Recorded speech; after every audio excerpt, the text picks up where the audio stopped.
ಓಂ ಗುರುಭ್ಯೋ ನಮಃ ಹರಿ ಓಂ. ನಮಸ್ಕಾರ, ವೆಲ್ಕಮ್ ಟು ವಾಸ್ತುಜ್ಯೋತಿ ಕಾರ್ಯಕ್ರಮಕ್ಕೆ ಸುಸ್ವಾಗತಗಳು. ಮಾಸ ಭವಿಷ್ಯ ಫೆಬ್ರವರಿ ತಿಂಗಳು ನಮಗೆ ಯಾವ್ಯಾವರಿಗೆ ಏನೇನು ದ್ವಾದಶ ರಾಶಿ ಫಲಗಳಿದೆ ಅಂತ ತಿಳ್ಕೊಳ್ಳೋಣ. ಅದಕ್ಕೂ ಮುಂಚೆ ಗ್ರಹಗಳ ಪರಿಸ್ಥಿತಿ, ಯಾವ್ಯಾವ ಗ್ರಹಗಳು ಯಾವ್ಯಾವ ರಾಶಿ ಅಥವಾ ಪರಿಸರದಲ್ಲಿ ಇದೆ ಅಂತ ತಿಳ್ಕೊಳ್ಳೋಣ. ನಮಗೆ ಈ ಫೆಬ್ರವರಿ ತಿಂಗಳಲ್ಲಿ 4 ಗ್ರಹಗಳ ಯುತಿ ಕುಂಭರಾಶಿಯಲ್ಲಿ ಆಗ್ತಾ ಇದೆ. ಸೊ ಹಾಗಾಗಿ ನೋಡಿ, ರಾಹು ಆಗ್ಬೋದು, ಬುಧ, ಶುಕ್ರ ಅಥವಾ ಸೂರ್ಯ ಆಗ್ಬೋದು, ಎಲ್ಲ ಗ್ರಹಗಳು ನಮಗೆ ಕುಂಭರಾಶಿಯಲ್ಲಿ ಬಂದು ಸೇರ್ತಾ ಇದೆ. ಹಾಗೆ ಮಾಸ ಅಂತ್ಯದಲ್ಲಿ ಕುಜ ಕೂಡ ಅಲ್ಲೇ ಬಂದು ಸೇರ್ತಾ ಇದೆ. ಜೊತೆಗೆ ನಮಗೆ ನೋಡಿ, ಈಗ ಈ ಫೆಬ್ರವರಿ ವಿಶೇಷತೆ ಏನು ಅಂದರೆ 17ನೇ ತಾರೀಕು ಫೆಬ್ರವರಿ ನಮಗೆ ಪಾರ್ಷಿಯಲ್ ಸೋಲಾರ್ ಎಕ್ಲಿಪ್ಸ್, ಅಂದರೆ ಸೂರ್ಯಗ್ರಹಣ ಭಾರತ ದೇಶಕ್ಕೇನು ಅಂತ ಪ್ರಭಾವ ಬೀರದೇ ಇದ್ರು ಬಟ್ ಅಲ್ಲೂ ಮತ್ತೆ ಚಂದ್ರನೂ ಹೋಗಿ ಸೇರುತ್ತೆ ಸೂರ್ಯ ಮತ್ತು ರಾಹು ಜೊತೆ. ಸೊ ಹಾಗೆ ಕುಂಭರಾಶಿಯಲ್ಲೇ ನಮಗೆ ಈಗ ಸೂರ್ಯಗ್ರಹಣ ಬೇರೆ ಸಂಭವಿಸುತ್ತೆ ಫೆಬ್ರವರಿ 17. ನೋಡಿ, ನಂತರ ಏನಂದರೆ ನಮಗೆ ಗುರು ಮಿಥುನ ರಾಶಿಯಲ್ಲಿಯೋ, ಮಾಸಾಂತ್ಯದವರೆಗೂ ನಮಗೆ ಕುಜ ಮಕರ ರಾಶಿಯಲ್ಲಿಯೋ, ನಂತರ ಮೀನ ರಾಶಿಯಲ್ಲಿ ಶನಿ ಸಂಚಾರ, ಸಿಂಹ ರಾಶಿಯಲ್ಲಿ ಕೇತು ಸಂಚಾರ ಆಗ್ತಾ ಇದೆ. ಇಲ್ಲಿ ವಿಶೇಷತೆ ಏನು ಅಂದರೆ ನಮಗೆ ಈಗ ಮೆಜಾರಿಟಿ ಪ್ಲಾನೆಟ್ ಅಂದರೆ ಮುಖ್ಯವಾದ ಗ್ರಹಗಳು ವಾಯು ತತ್ವದಲ್ಲಿದೆ. ಮಿಥುನ ರಾಶಿಯಲ್ಲಿ ಗುರು, ಕುಂಭ ರಾಶಿಯಲ್ಲಿ ಇನ್ನು 3-4 ಗ್ರಹ ಇರೋದ್ರಿಂದ ಗುರು ದೃಷ್ಟಿ ಈಗ ಈ ಎಲ್ಲ 4 ಗ್ರಹಗಳ ಮೇಲೆ ಬೀರ್ತಾ ಇರೋದ್ರಿಂದ ಈ ಶುಭ ಕಾರ್ಯಗಳು ಹೆಚ್ಚಾಗೋ ಸಾಧ್ಯತೆ ಇದೆ ಈ ಫೆಬ್ರವರಿ ತಿಂಗಳಲ್ಲಿ. ನಮಗೆ ಓವರಾಲ್ ಆಗಿ ಎಲ್ಲರಿಗೂ ತೊಗೊಂಡಾಗೂ ಮೆಜಾರಿಟಿ ಅವರವರ ಕುಟುಂಬಗಳಲ್ಲಿ ಏನಾದರೂ ಒಂದು ಶುಭ ಉಂಟಾಗೋ ಚಾನ್ಸ್ ಇದೆ. ಅದೇ ಥರನೇ ನಮಗೆ ಗ್ರಹಣ ಕೂಡ ಉಂಟಾಗ್ತಾ ಇರೋದ್ರಿಂದ ಸ್ವಲ್ಪ ಎಚ್ಚರಿಕೆ ಕೂಡ ವಹಿಸಬೇಕಾಗುತ್ತೆ. ಸೊ ಇದು ನಾವು ಗ್ರಹಗತಿಗಳ ಪರಿಸರ. ನಂತರ ಇವಾಗ ನಮಗೆ ಶುಭ ಕಾರ್ಯಗಳು ಅಂದರೆ ಯಾವತ್ತು ನಮಗೆ ಶುಭ ಕಾರ್ಯ ಮಾಡ್ಕೊಳ್ಳೋಕ್ಕೆ ಮುಹೂರ್ತ ಭಾಗ ಫೆಬ್ರವರಿ ಸಿಗುತ್ತೆ ಅಂತ ನೋಡೋಣ. ನೋಡಿ, 6ನೇ ತಾರೀಕು ಫೆಬ್ರವರಿ ಪಂಚಮಿ ಹಸ್ತ ನಕ್ಷತ್ರ ಶುಕ್ರವಾರ, 8ನೇ ತಾರೀಕು ಸಪ್ತಮಿ ಸ್ವಾತಿ ನಕ್ಷತ್ರ ಭಾನುವಾರ, 12ನೇ ತಾರೀಕು ದಶಮಿ ಬೀಳುತ್ತೆ, ಜ್ಯೇಷ್ಠ ನಕ್ಷತ್ರ ಗುರುವಾರ ಬರುತ್ತೆ, 22 ಪಂಚಮಿ ನಮಗೆ ಅಶ್ವಿನಿ ನಕ್ಷತ್ರ ಭಾನುವಾರ ಬರುತ್ತೆ, 26 ದಶಮಿ ಮೃಗಶಿರ ನಕ್ಷತ್ರ ಗುರುವಾರ. ಸೊ ಈ ದಿನಗಳಲ್ಲಿ ಶುಭ ಕಾರ್ಯಗಳನ್ನ ಮಾಡ್ಕೋಬಹುದು. ಯಾವ್ಯಾವ ನಕ್ಷತ್ರಕ್ಕೆ ಈ ದಿನ ಆಗಿಬರುತ್ತೆ ಶುಭ ಕಾರ್ಯಗಳಿಗೆ ಅನ್ನೋದನ್ನ ವಾರ ಭವಿಷ್ಯದಲ್ಲಿ ತಿಳ್ಕೊಳ್ಳೋಣ. ಒಟ್ಟಾರೆ ತಗೊಂಡ್ರೆ ನಿಮಗೆ ಫೆಬ್ರವರಿ 6, 8, 12, 22, 26 ಶುಭ ಕಾರ್ಯಗಳಿಗೆ ಅನುಕೂಲಕರವಾಗಿದೆ. ಶುಭ ಕಾರ್ಯಗಳನ್ನ ಮಾಡಬಹುದು. ಈಗ ದ್ವಾದಶ ರಾಶಿಗಳ ಮಾಸಫಲ. ಮಕರ ರಾಶಿಯಲ್ಲಿಯೇ ಕುಜ ಉಚ್ಚನಾಗಿ ಸಂಚಾರ ಮಾಡ್ತಾರೆ. ಒಂದು ಕೋಪತಾಪ ಹೆಚ್ಚಾಗುತ್ತೆ. ಇನ್ನು ಧನಭಾವ, ಕುಟುಂಬ ಭಾವದಲ್ಲಿ 3-4 ಗ್ರಹ ಸೇರ್ಕೋತಾ ಇದೆ.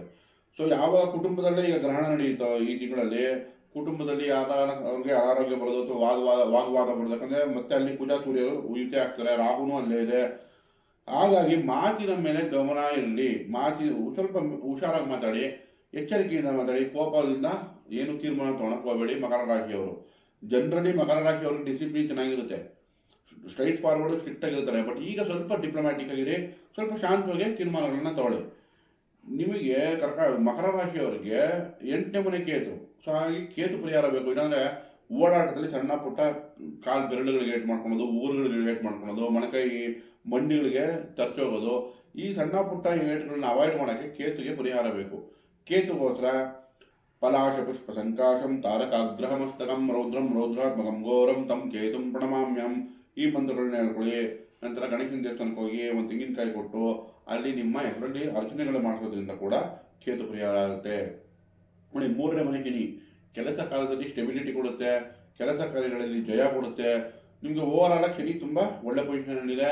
ಗುರು 6ನೇ ಮನೆಯಲ್ಲಿ ಸರ್ವಿಸಲ್ಲಿ ಚೆನ್ನಾಗಿದೆ, ಕೆಲಸ ಕಾರ್ಯಗಳಲ್ಲಿ ಚೆನ್ನಾಗಿದೆ, ಬಟ್ ಆರೋಗ್ಯದಲ್ಲಿ ಎಚ್ಚರಿಕೆ ವಹಿಸಬೇಕು. ಸೊ 6ನೇ ಮನೆ ಗುರು ಕೂಡ ನಮಗೆ ಆರೋಗ್ಯದ ವಿಷಯಕ್ಕೆ ಪರಿಹಾರ ಬೇಕು. ನಿಮಗೆ ಕುಟುಂಬದ ಧನಭಾವದ ಮೇಲೆ ದೃಷ್ಟಿ ಬೀಳ್ತಿದೆ. 6ನೇ ಮನೆಯಲ್ಲಿದ್ದರೂ ನಿಮಗೆ 2ನೇ ಮನೆ ಮೇಲೆ ದೃಷ್ಟಿ ಬೀಳ್ತಾ ಇರೋದ್ರಿಂದ ಹಣಕಾಸಿನ ವಿಷಯದಲ್ಲಿ ಏನು ಚಿಂತೆ ಇರೋಲ್ಲ.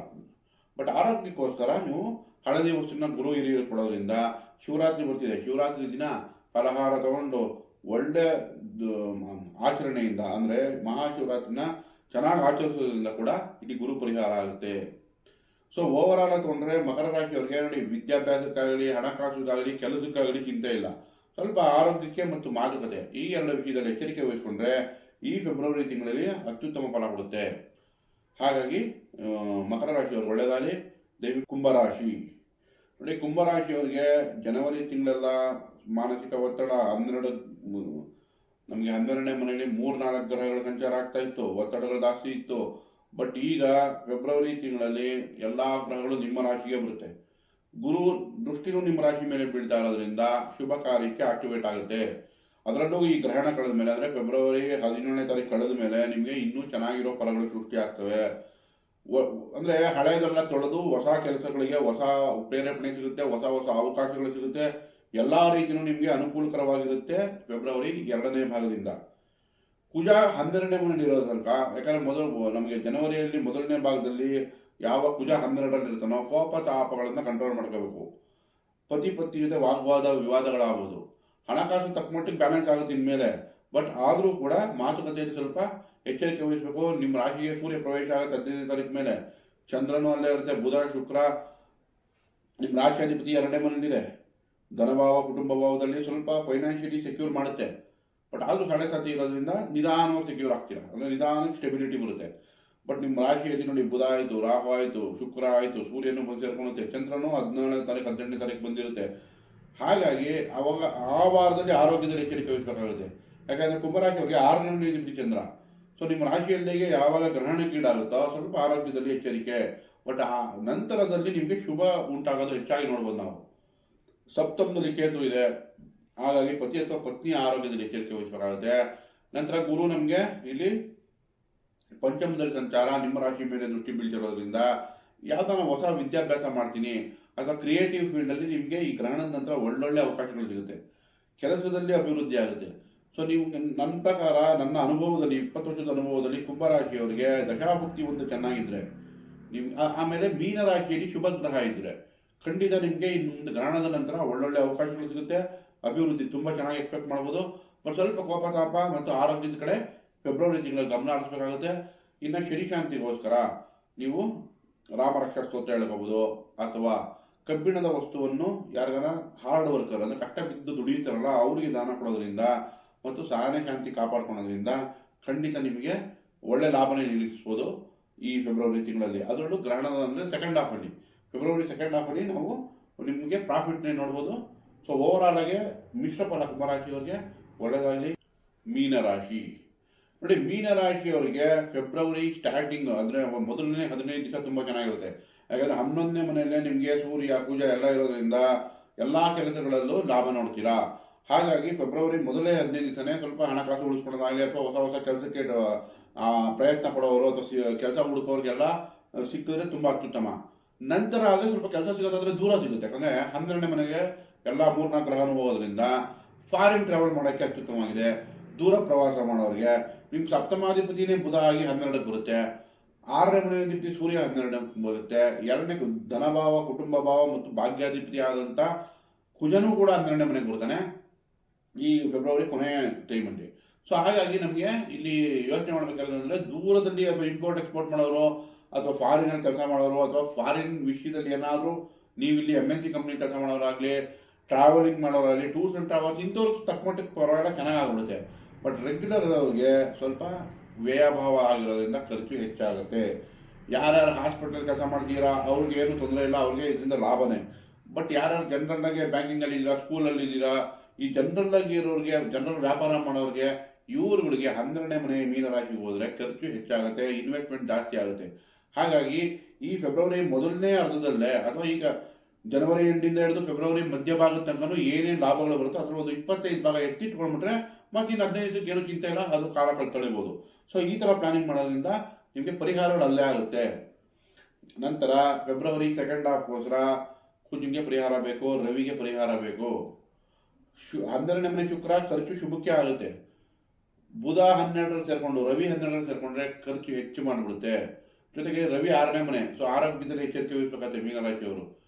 ತಂದೆ ಸೇವೆ ಮಾಡಿ, ಸೂರ್ಯ ಉದಯಕ್ಕೆ ಎದ್ದೋಳಿ, ಯಾವಾಗ ಜನ್ಮದ ಶನಿ ಇರುತ್ತೋ ರಾತ್ರಿ ಬಲ ಆಗ್ಬಿಡುತ್ತೆ. ರಾತ್ರಿ ಎಲ್ಲ ಓದೋದು ವಿದ್ಯಾರ್ಥಿಗಳು, ಬೆಳಗ್ಗೆ ಎದ್ದೋಳಕ್ಕೆ ನಿಧಾನ ಮಾಡಿಬಿಡ್ತಾರೆ.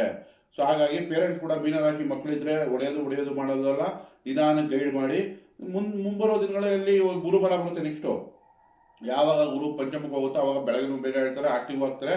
ಅದುವರೆಗೂ ಅವ್ರಿಗೆ ಸ್ವಲ್ಪ ಸಾಫ್ಟಾಗಿ ಅವ್ರಿಗೆ ಬುದ್ಧಿ ಹೇಳೋದ್ರಿಂದ ಅನುಕೂಲ ಆಗುತ್ತೆ. ಇನ್ನು ಮೀನರಾಶಿ ಜನ್ಮದ ಶನಿಗೋಸ್ಕರ ನೀಲಾಂಜನ ಸಮಾಭಾಸಂ ರವಿಪುತ್ರಯಮಾಗ್ರಜಂ ಛಾಯಾ ಮಾತಾಂಡ ಸಂಭೂತಂ ತಂ ನಮಾಮಿ ಶನೈಶ್ಚರಂ ಇದನ್ನು ಹೇಳ್ಕೊಳ್ಳೋದ್ರಿಂದ ಖಂಡಿತ ಇವರಿಗೆ ಲಾಭದಾಯಕವಾಗಿರುತ್ತೆ.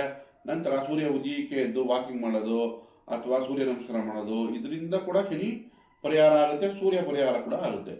ಸೊ ಓವರ್ ಆಲ್ ತೊಗೊಂಡ್ರೆ ನೋಡಿ, ಮೊದಲ ಅರ್ಧ ಚೆನ್ನಾಗಿದೆ, ನೆಕ್ಸ್ಟ್ ಅರ್ಧಕ್ಕೆ ನಿಮಗೆ ಪರಿಹಾರಗಳು ಬೇಕಾಗುತ್ತೆ. ಹಾಗಾಗಿ ಕೇತುಗೋಸ್ಕರ ಬೀದಿ ನಾಯಿಗೆ ಆಹಾರ ಕೊಡೋದು, ಗಣೇಶನ ಆರಾಧನೆ ಮಾಡೋದು, ಗಣೇಶ ಒಂದು 21 ಗರಿಕೆ ಕೊಡೋದ್ರಿಂದ ಕೂಡ ಕೇತು ಪರಿಹಾರ ಆಗುತ್ತೆ. ಹಾಗೆ 4ನೇ ಮನೆ ಗುರು ಸಂಚಾರ ಮಾಡ್ತಾ ಇದೆ, ಕೇಂದ್ರದಲ್ಲಿ ಸಂಚಾರ ಮಾಡ್ತಾ ಇದೆ, ಕರ್ಮಾಧಿಪತಿ ಮತ್ತು ವ್ಯಯಾಧಿಪನೂ ಆಗ್ತಾನೆ ಮೀನರಾಶಿಯವರಿಗೆ. ಅದು ಕರ್ಮಸ್ಥಾನ 4ನೇ ಮನೆಯಲ್ಲಿದ್ದು ಕರ್ಮಸ್ಥಾನ ನೋಡ್ತಾ ಇರೋದ್ರಿಂದ ಕೆಲಸ ಕಾರ್ಯಗಳಲ್ಲಿ ಪರವಾಗಿಲ್ಲ, ಸ್ಟೆಬಿಲಿಟಿ ಇರುತ್ತೆ. ಬಟ್ ಆದರೂ ಜನ್ಮದ ಶನಿ ಏನಾಗುತ್ತೆ, ಏನಾದರೂ ಒತ್ತಡ ಕೊಡ್ತಾ ಇರುತ್ತೆ. ಸೊ ಓವರ್ ಆಲ್ ತೊಗೊಂಡ್ರೆ ಮೀನರಾಶಿಯವರಿಗೆ ಮಿಶ್ರ ಫಲ ಅಂತ ಹೇಳ್ಬೋದು, ಒಳ್ಳೆಯದಾಗಿ. ಈ ಗ್ರಹಣದ ನಂತರ ನೋಡಿ 12ನೇ ಮನೆ ಗ್ರಹಣ ಆಗ್ತಿರೋದ್ರಿಂದ ಅದ್ರ ನಂತರ ನಿಮಗೆ ಸ್ವಲ್ಪ ಶುಭನೇ ಎಕ್ಸ್ಪೆಕ್ಟ್ ಮಾಡ್ಬೋದು. ಸೊ ಓವರ್ ಆಲ್ ಆಗಿ ಮಿಶ್ರ ಫಲ ಒಳ್ಳೆಯದಾಗಲಿ. ದಯವಿಟ್ಟು ಈ ವಿಡಿಯೋ ಇಷ್ಟ ಇದ್ದಲ್ಲಿ ಲೈಕ್ ಮಾಡಿ, ಶೇರ್ ಮಾಡಿ, ಸಬ್ಸ್ಕ್ರೈಬ್ ಮಾಡಿ. ಧನ್ಯವಾದಗಳು.